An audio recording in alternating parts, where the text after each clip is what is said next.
It's 3 p.m., so we're going to get going with our next session. That's going to be already something about IP, something about IP, and then we will continue also for the other session. That's also going to be something about IP and some interesting stuff. And as annoyed you may be, we will start with me. And I didn't like that because I'm not supposed to be presenting this paper, not at all. It's way out of my comfort zone. It was supposed to be presented by people who are way smarter than me in a lot of fields, including the actual field of their expertise, the cybersecurity. But they couldn't be here. So they reached out and said, hey, why don't you present? I'm like, you want me to talk about this? I'm not capable of doing that. And I'm like, sure you do. And so here we are.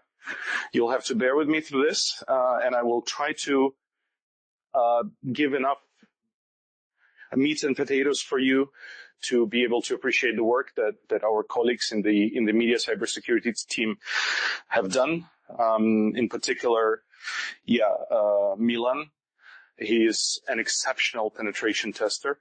So if you will be intrigued by the presentation, there will be some action points for you, as well as Jacob and Gerben, the CISOs of the German broadcasters and the Flemish broadcasters, active cybersecurity practitioners, as well as Lucille, our esteemed colleague at TBU, who coordinates the cybersecurity activities between all the CISOs in the public service media broadcasters around Europe. So actually it's quite a big deal what they're doing.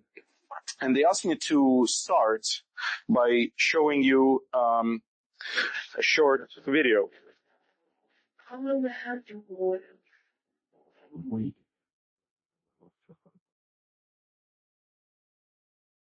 So I muted the audio because it's a bit offensive, but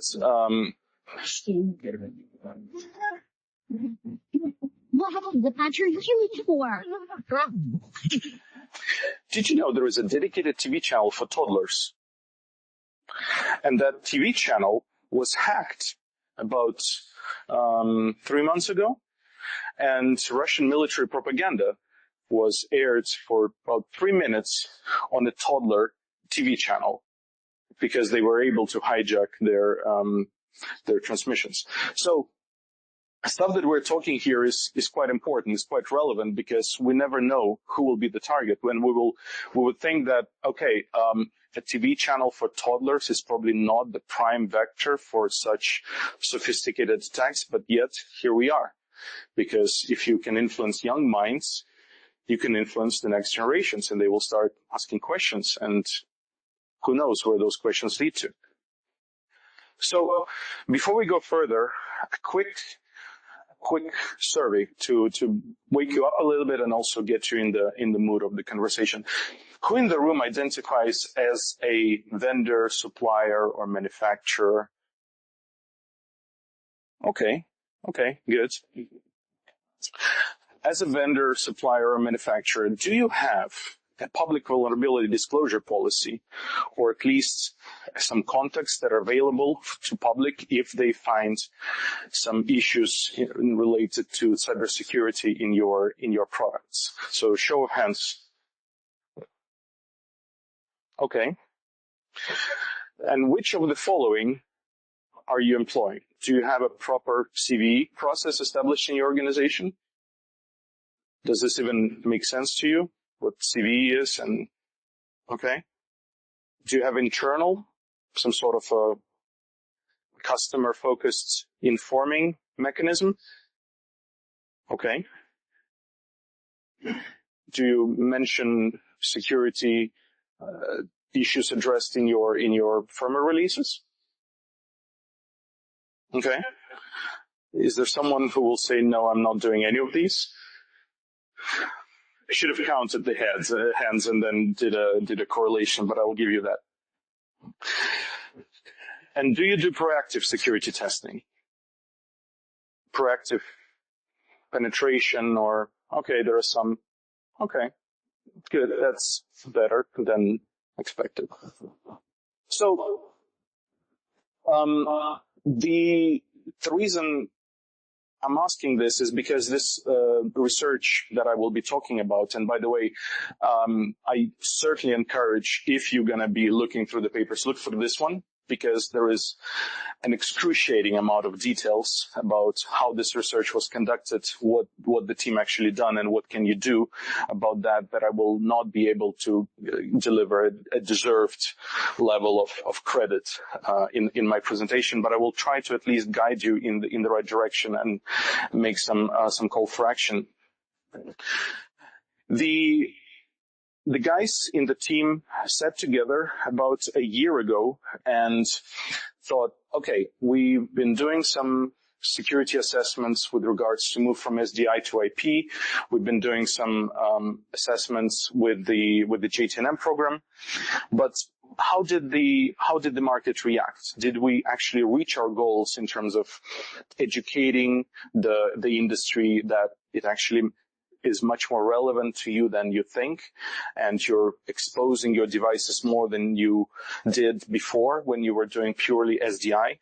And also during the conference, and even more after the conference at NAB and IBC, you will be hearing more and more about how we want to move to software, which is good. It's not a bad thing. But now we are exposed to yet another plethora of potential risks that are involved in containerizing our applications. Suddenly we're running Kubernetes. Are you running Kubernetes in your media operation? Anyone runs? Do you maintain your own Kubernetes, or are you going with the say something like Red Hat with the managed provider? Okay. So especially if you're maintaining your own Kubernetes cluster, the risks there are endless, right? And so what they've done, they basically took a sample of the current industry, and they didn't pick any specific products. They basically took what is out there in the broadcasters' houses right here, right now, and said, hey, let's have a look at how those products behave. So they took about 50 different products, a bit less, from 32 vendors. And they said, let's try to find vulnerabilities. And what makes a vulnerability, right? How is it different from any other quirk that your system may have? Right, so this is the definition of a vulnerability from the relevant ISO standards that talks about cybersecurity. And by the way, those exist, if you didn't know. There are ISO standards targeted at cybersecurity, and it defines as a functional misbehavior of a product, which, as we know, is a definition of a bug. Okay. That violates an implicit or explicit security policy. So it's nothing more than a bug that can potentially expose you to a security context. Another relevant statement that we can quote here is from Dijkstra, who said, okay, I'm not going to read it, you can read it, but essentially what the cybersecurity team's rephrasing it is, you can never prove that your product is secure. You can only show how insecure it is at any given point. You will never ever certify that my device is secure. Okay, because tomorrow another bug will be discovered that exposes yet another potential vector of attack inside of your organization. How do we manage that? Well, as I mentioned, there are relevant standards, right? And there are also media-related activities. So, for example, EBU went ahead and created the recommendation R160, so that if you're not really fancy reading the ISO standards, you can just take a subset and use it. And the thing is, as I said, your device can never be claimed as secure.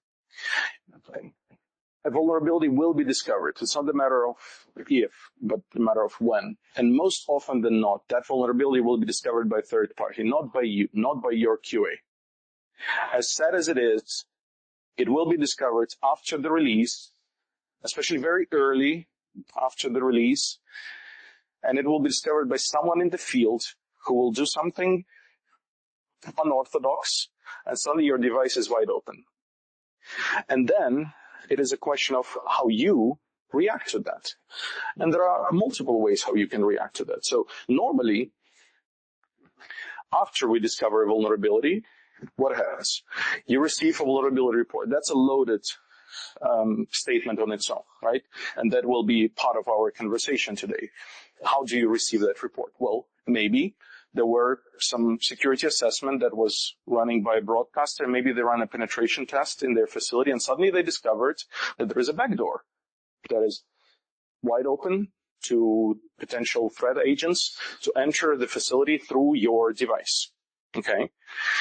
They make a report of it, and then if the process exists, they will disclose that problem or vulnerability to you. Then do I really need to elaborate on point number 2? I wish I could say that no, I shouldn't, but the thing is, it's not trivial, right? It's not implied that the vulnerability will be fixed, unfortunately, as our experience shows during that research. And then third one is disclosing that vulnerability, but not to the vendor now, but to the whole world. Making this vulnerability known so that everyone can protect from it. The point is not to make it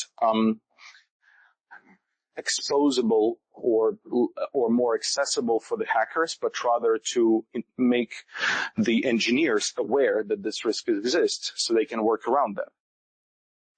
And the colleagues suggested that we lead the conversation from the point 3, so we go backwards from the disclosure.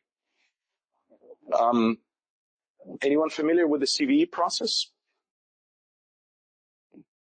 I see some nods. Okay, good. So CVE database is a universal repository. I'm not going to go deep into this, but this is basically a worldwide repository of all the known and disclosed vulnerabilities that exist in anything, either software, hardware product. And the process of acquiring that CVE entry is actually very straightforward. So you usually submit some information to the entity that maintains that. You get a unique number, unique identifier. And usually the process looks like this. Discovery, right? So the first thing that happens is someone finds that nasty bug that allows you to exploit a device, right? And most often than not, it's going to be an external entity.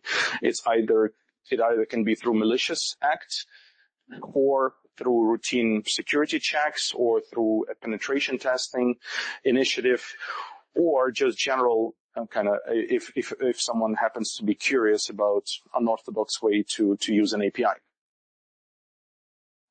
Then, in ideal world, that vulnerability will be reported to you, the manufacturer. So that agent, unless that was a malicious intent, would go ahead and reach out to their vendor, either through their support, or if that was a random person on the internet, they would go to your website and they will try to find the information about how do I disclose the information about the vulnerability that I found to the manufacturer so they can act on it. In the meantime, as the manufacturer received that information saying, hey, your device is actually vulnerable, it is up to the manufacturer then to reach out to the CNA, the organization that maintains the CVE database, and request the CVE entry for that vulnerability, saying, okay, we found something, we acknowledge that there is an issue, and we will start working on that. At that point, no information about the actual vulnerability is published yet. There is no public information about the vulnerability at this point. It simply starts the process of working with the authority to say, we need to investigate what's the implication, what's the reproduction, what's the attack vector, what's the blast radius. And then after all that done, and ideally after the vulnerability is already mitigated, it is disclosed in full to this authority saying, this is how you actually execute and exploit that vulnerability, and this is how you protect from it. And then, only then, it is published. This is in the ideal world, okay? What is going on in the current state in the media industry? So unfortunately, in the research that our esteemed colleagues went through, only a third of the manufacturers, a little bit less than a third, a bit more than a quarter, had that process established in the organization. And the worst thing that could happen is when there is either absolutely no reaction or there is some sort of an internal process that is not public at all. So there were some vendors that didn't reply to the emails, reaching out to them saying, hey, we found a vulnerability in your device. But actually, they just went ahead and silently patched it without even putting the information in the release notes. So how bad it is? Well, on one hand, the vulnerability was addressed. On the other hand, how many outdated devices will be out there that do not have a proper update cycle, proper maintenance cycle, that are fully vulnerable? And not only that, okay, so in this situation, this vulnerability was exposed by a third party, okay? It wasn't exposed by the manufacturer itself, okay? So it's not in their control. And so we talked about that. A lot of motivation around that is that the manufacturer will say, well, if we disclose that our product is insecure, that will hurt our reputation. Now, what will hurt your reputation is the public knowledge that this vulnerability was disclosed to you. You did nothing, or you did the silent patching without informing the audience, and then a massive data leak or hack was performed using that vulnerability that you were fully in control to address to a wider industry. That is going to be much worse reputationally than doing a due diligence and doing your homework in terms of going ahead and working with the industry to provide that information. And transparency is good. And a good example would be the security patches for Microsoft Windows. So when a security patch is issued for Windows and they say, well, we actually just plugged 51 holes in our system, does that prevent you from using Windows? Will this actually hurt the Microsoft reputation? Yeah, it certainly won't help in other things that they do, but not in the cybersecurity aspect of things. And why does other models of addressing those issues alone won't really do the trick? Well, let's say that you have an internal process and that you have a security council internally, and then you have a channel for informing your end users about the potential security vulnerabilities that were found in your product. Well, let's take a typical broadcaster. They will have hundreds of devices running in their infrastructures from dozens of different manufacturers, if not more. If every single one of them has a dedicated channel that needs to be observed, or maybe there is a process of pushing the firmware updates through a reseller or system integrator. I know some manufacturers that actually go the other way around. You need to reach out periodically to your reseller, to your local dealer, asking, hey, are there any firmware updates? How many of you will do that actually on a regular basis? And then, do I need to go through those patch notes and suddenly see, some security aspects are addressed? What does that mean? Did you have any security issues? Probably as a practitioner, I would like to know that, and maybe I need to work around that. You just patch something. You're not telling me what. Do I run the updates immediately? How critical it is?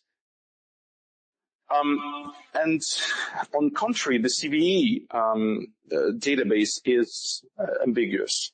A lot of CISOs are subscribed to the relevant update channels that monitor constantly the CVE updates. There are dedicated communities and organizations that proactively inform about a certain level of vulnerabilities that are exposed, and that will be constantly on their radar.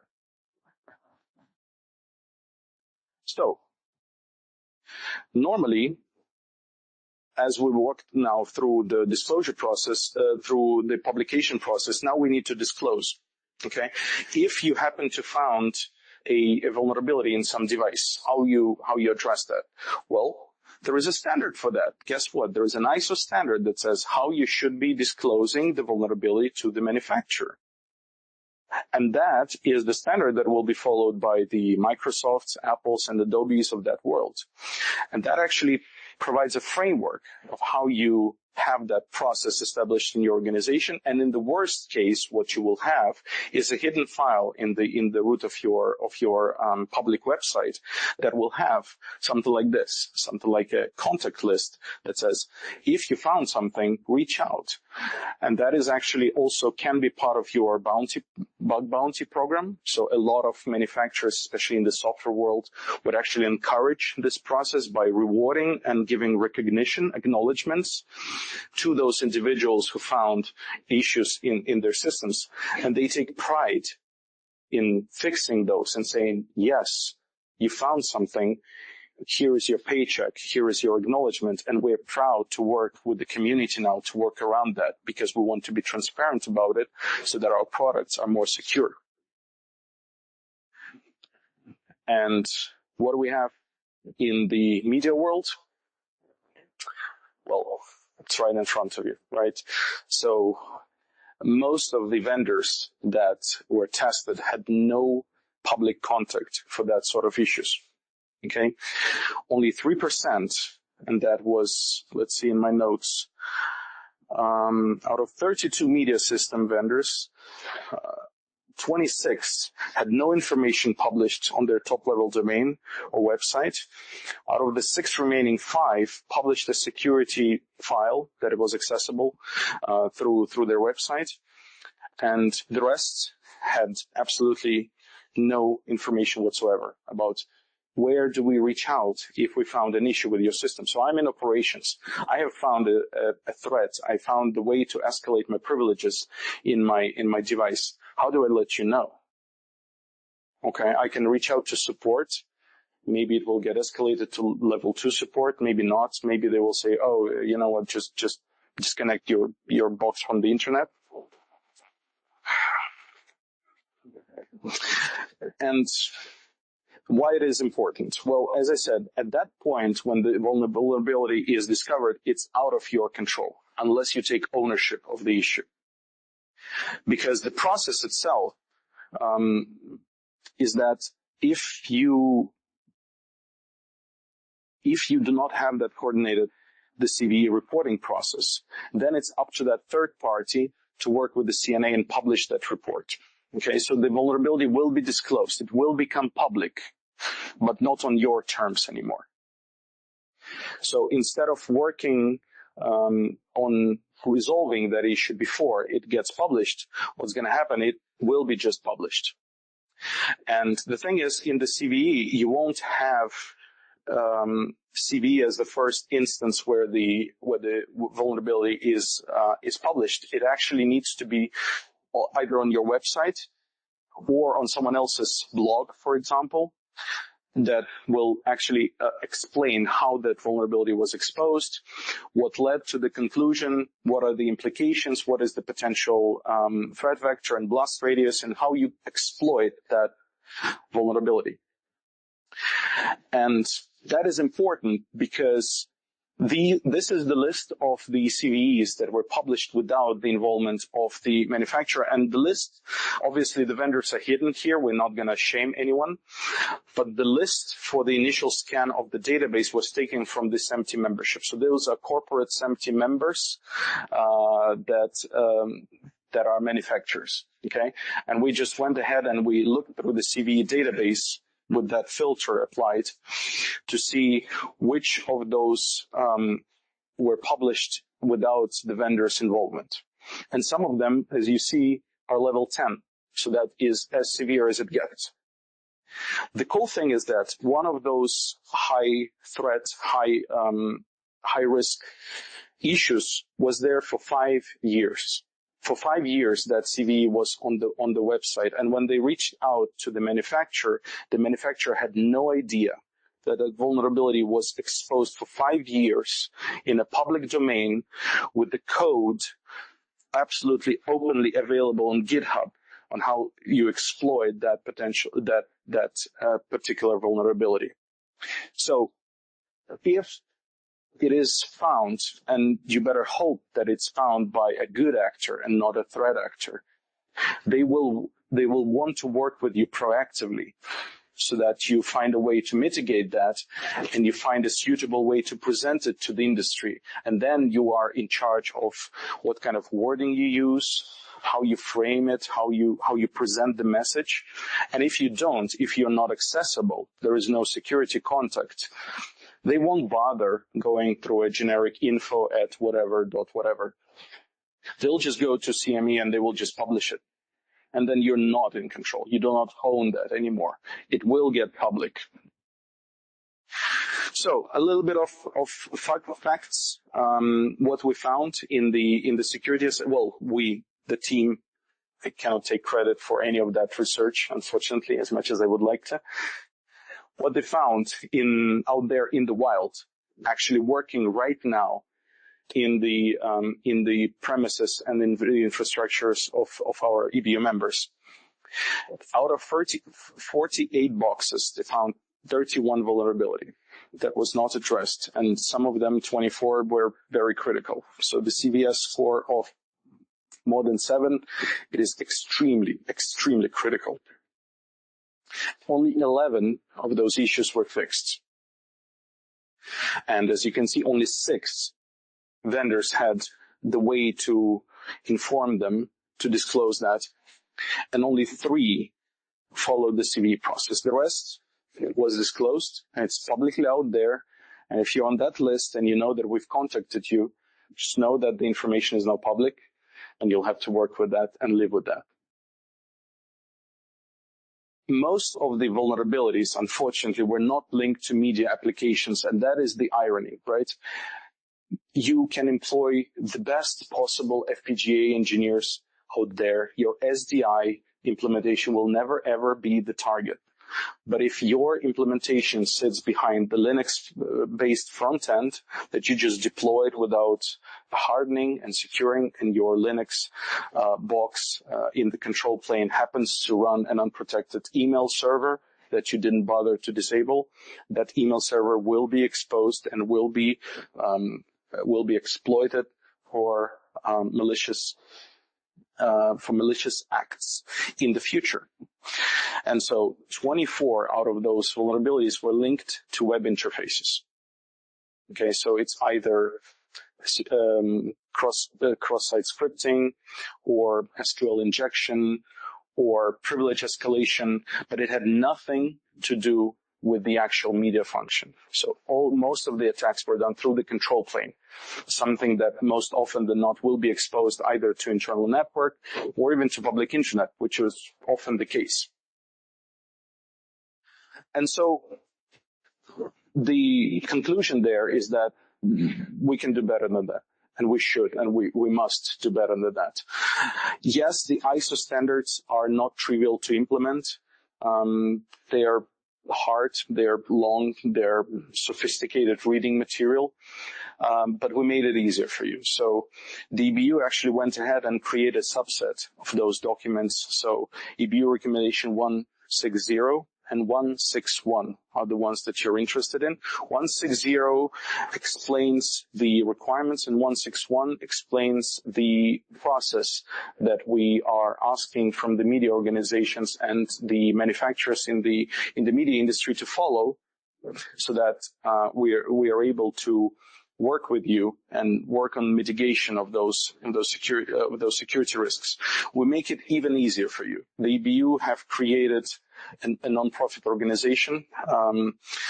It's similar to one of those organizations that are operating in the general cybersecurity space, where your CISO will be part of that. It's usually a community that exchanges information. This is exactly this. This is your safe space to disclose, discuss, and work with active cybersecurity practitioners from the active broadcasters, who will go ahead and either educate you on the proper process. They will conduct audits for you. They will be conducting those audits anyway, you like it or not, and your box will be part of that audit one way or another. At some point, you will be scanned, because if you're active in the industry, then your box sits somewhere in Belgium or in France or in Slovakia or in Canada, and your box will be target of that audit. And these guys will expose your vulnerability, so you might as well work with them proactively. Not twisting your arm, but you may want to scan this QR code and reach out to them and work with them. And for those that just scan that QR code, did I actually tell you that it will lead to a website? Maybe it was a phishing link. Maybe it was leading to a honeypot, and you just blindly scanned that QR code. Come on. Did you listen? Did you even listen to me? No, I'm joking, of course. So please get in touch. This is not an ad. As I said, this is a non-profit. This is driven by the EBU members, by the public service media broadcasters. And, stay safe out there.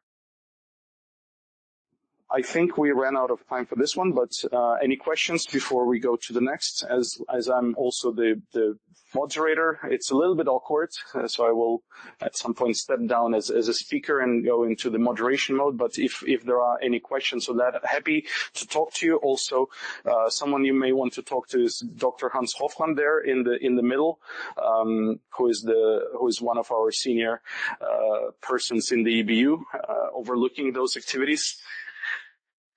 Was the study done under the auspices of EBU or Security for Media? Say again? I'm sorry. EBU, okay. Yes. So this is, it is an independent organization that was created by EBU specifically to help the industry and the EBU members to coordinate these initiatives. And this scan was already done, yes, by this organization. Yeah. Oh, yeah. I would also invite people to realize that if your OEMs may have a buggy piece of software and it causes a further security breach in your organization and you mishandle that event, fines will come. If you do a little research around the SolarWinds breach, there were 4 companies that were served multi-million-dollar fines because they in turn did not report the security breach that the faulty SolarWinds product, which is a very common tool, caused. So there's a domino effect that we have to be very careful about any technology inside of our environment. This is a very, very good argument, because some will say, well, actually, you know what? My 2110 implementation is an OEM board. Okay. Who's responsible for that board? You or your AEM manufacturer? And will I, as a customer, care if I just went black on air because of your box? Very good point. Thank you. Just to add brilliant presentation. Yevgen stepping in for the others. That was really good. Thank you for doing so. From the EBU's motivation, it was clear that our members have asked us to ensure that, in particular, the move to IP is more secure than at the moment. There is a recommendation out which also has an appendix, a template, which all the EBU members now can use in their tenders, which then refers back to the Security for Media organization to ensure that the products are, at a certain moment of time, being tested. Otherwise, they will not be accepted within the EBU membership for deployment in the organizations. I think we need to enforce here, unfortunately, because of the test results, a bit of arms wrestling towards the manufacturing supply industry in order to have security in the broadcast systems implemented.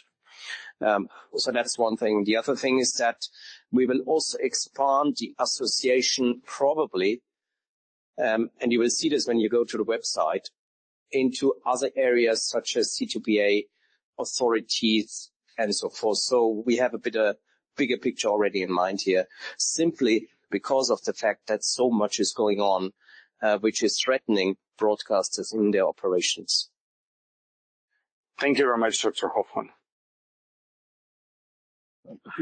I think it will be our last one. Yeah. So could you expand on the methodology for conducting the surveys and tests so that if they were trying to penetrate a system and hit a firewall, did that get recorded, or were these systems that they were able to penetrate and get into? So if a broadcaster had sufficient protection in place, was that credited or was that a I understand, yeah. Yeah, so the answer is it depends.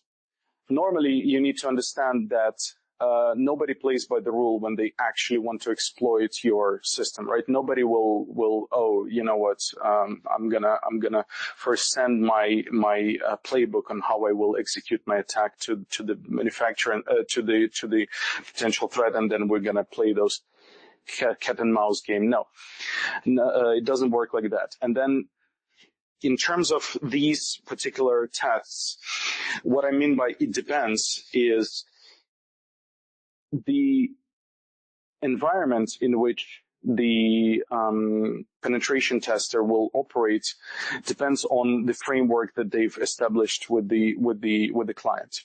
So if, for example, you're playing the red team penetration test with your security consultant, internally nobody should know, and there will be no changes. So this is a status quo. This is how I operate. Show me where my holes in the security are. So it's not like we will be on purpose disabling the firewall so that you can get in and exploit it. No. If I get through the firewall, I will document that, and I will say, okay, I actually got through the firewall like this. And then if I got into your playback server, I got through it like this. This is the backdoor that I've used. And then from that, you will actually conduct a list of vulnerabilities that you found. For example, a faulty firewall, misconfigured ACL, a social engineering attack so that someone from the accounting clicked on the phishing link in their email and exposed their credentials, which is actually most used attack vector, by the way. And some of the boxes were sitting just in front of me. Here I am connected directly to it, and I'm actively trying to break into it. And then I will see in how spectacular way I can make it explode. Yeah. So it depends on what you're doing, but the end result is going to be the same. There are certain playbooks that exist on the general approaches, but nobody will tell you, okay, today at 5 p.m. we're going to be doing a penetration testing. Please switch off your laptops. No, it doesn't work like that.